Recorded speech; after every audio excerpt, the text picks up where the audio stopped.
Hi, you're watching Theophany, bringing God to light at the intersection of film and theology.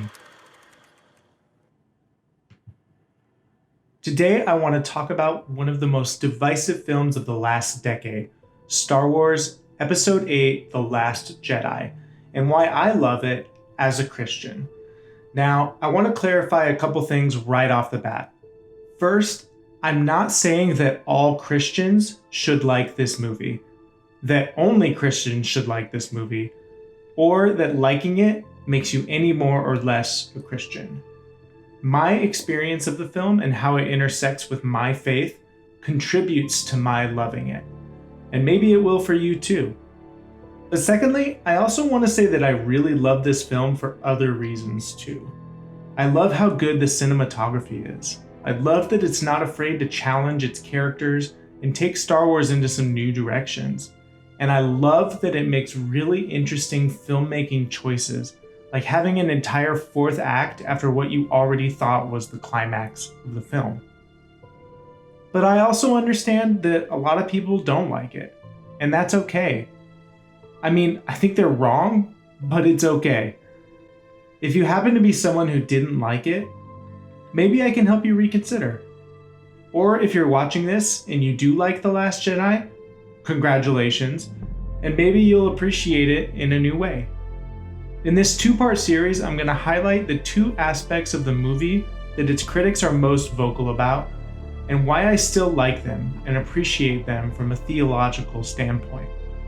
In part 2, we're going to look at Luke and his story arc, but here in part 1, I want to focus on the most universally disliked story arc in the film, Finn and his adventure to the casino planet, Canto Bight. Let's isolate Finn's story as best we can. After still being asleep for a wild first act because he got messed up in the last movie, Finn wakes up looking for Rey. She's gonna look for Luke, so he tries to bail from the rebels to go find her. Rose zaps him because she thinks he's a deserter, and her sister just died fighting for the Resistance, so that feels kind of personal for her. Cut to Finn and Rose get together with Poe and hatch a plan. Yada yada yada movie reasons. They need to break onto a First Order ship. In order to do that, they'll need a master code breaker, and the only one who can do it is on Canto Bight. Canto Bight is essentially a casino country club where the wealthiest live and party in luxury. Finn is enamored at first with this, until Rose points something out. There's only one business in the galaxy that'll get you this rich. War. Selling weapons to the First Order. Cut to Finn and Rose meet their master codebreaker, and he's willing to do the job, but he's not quite what they expected. He's very uninterested in their cause, pointing out that the same weapons get bought and sold on both sides of the conflict. It's all a machine, partner. Live free. Don't join. When this trio does break onto the ship, the codebreak is successful, but they're captured. The codebreaker then sells them out and the whole Resistance along with them, and the First Order all but decimates the Resistance fleet while they escape to an outpost. During this fray, after Holdo does one of the coolest things in Star Wars history, Finn and Rose fight their way out, escape, and rejoin the Resistance for their last stand. When things get ugly, Finn attempts to sacrifice himself to destroy their big bad weapon, but Rose saves him at the last second, telling him, That's how we're gonna win. Not fighting what we hate. Saving what we love. So there you have it, the Finn storyline in The Last Jedi.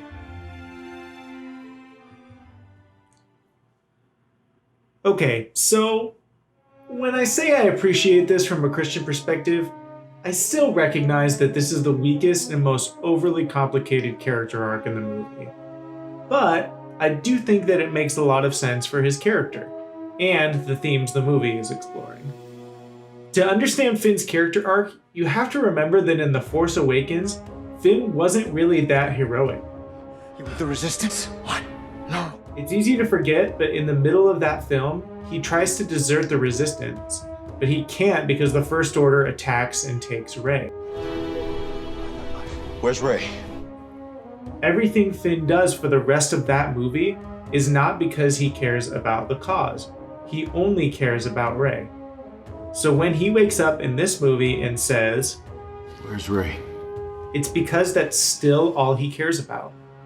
And when he tries to leave and Rose zaps him for deserting, Rose is right. He was deserting. Finn begins this movie not really a rebel. So in the end, when he's willing to drive his ship into the mouth of a superweapon to save the Resistance, that's a big change.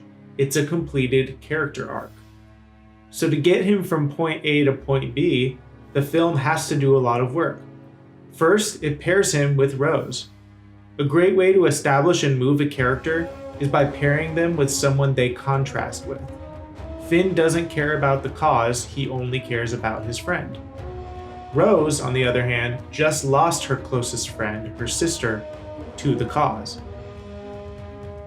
Next, the film sends Finn to Canto Bight, which is a temptation to his worldview. What he sees is a life free from pain, free from war, the kind of place he would have loved to desert to. But one of the themes of the film and a lesson for Finn is that nowhere in the galaxy is exempt from either being in conflict or complicit in that conflict. When the world is in pain, to ignore it is to benefit from someone else's suffering. You're either part of the resistance or you're part of the problem. Finn learns that he can't outrun the war he was born into without there being blood on his hands. And now that he and Rose are starting to see more eye to eye, the movie introduces a character that will challenge them both. The Codebreaker has all the same information that they do, but reaches a very different conclusion. For him, it's all conflict, all the same thing. They blow you up today, you blow them up tomorrow. It's just business. This is a tempting worldview for Finn, too. It's another way out. Even if he can't escape the war, he doesn't have to pick a side. Unfortunately for Finn, this is not a worldview that holds up when one side forces you to watch as they slaughter the other side. So when the Codebreaker sells them out and hides behind his moral relativism, Finn declares, "You're wrong. Maybe." This is an awesome moment for his character. This is not something that Finn could have said before meeting Rose or before going to Canto Bight. To really drive this home, he gets a really awesome Star Wars callback. "You always scum. Rebel scum." Finn has chosen a side. Finn is officially a rebel. So, what does any of this have to do with theology or why I appreciated this movie as a Christian? Well, I think that Finn helps us find ourselves in the gray areas, but without falling into moral relativism. In Christian circles, you hear things like right is right and wrong is wrong, and it will always be that way. But it's very obvious that things are getting more and more complicated. It's hard to keep up with the changes in the world, and even harder to know how to respond faithfully. Like Finn, we make choices that bring new moral and ethical questions that aren't always immediately obvious, given that our sacred texts were written long before these questions could even be imagined. There is a lot of gray between right and wrong that we have to be willing to acknowledge and explore. But what Christians can and should reject is the worldview of the Codebreaker. That because things are so complicated and no one is innocent, that we shouldn't take sides, that we should only look out for ourselves and our families. Moral relativism is dangerous not because it shows us a complicated world, but because it lulls us into the belief that we can't do anything to make it better. It makes us not care, and worse, it convinces us that God doesn't care. Like Finn, we have to choose a side. With so much injustice in our world today, we cannot sit on the sidelines. As the great liberation theologians remind us, God is on the side of the oppressed. So when we don't pick a side, in a way, we're not with God anymore.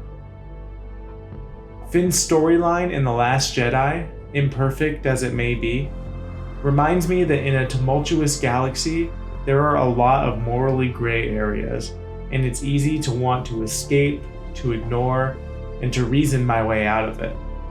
But ultimately, I have to pick a side. And since God is bending the universe toward justice, I should probably make sure that I'm on that side. And finally, I ought to be ready to learn from others that it's not just about whether you win, but how you win that moves the world forward to what God has in store. But more on that and how it fits into the story of Luke Skywalker in The Last Jedi in our next video. Thanks for watching, and if you liked this video, be sure to check out our other videos and like and subscribe to our channel. You can also check out our blog called Theophany Frames. You can find that at theophanyframes.wordpress.com.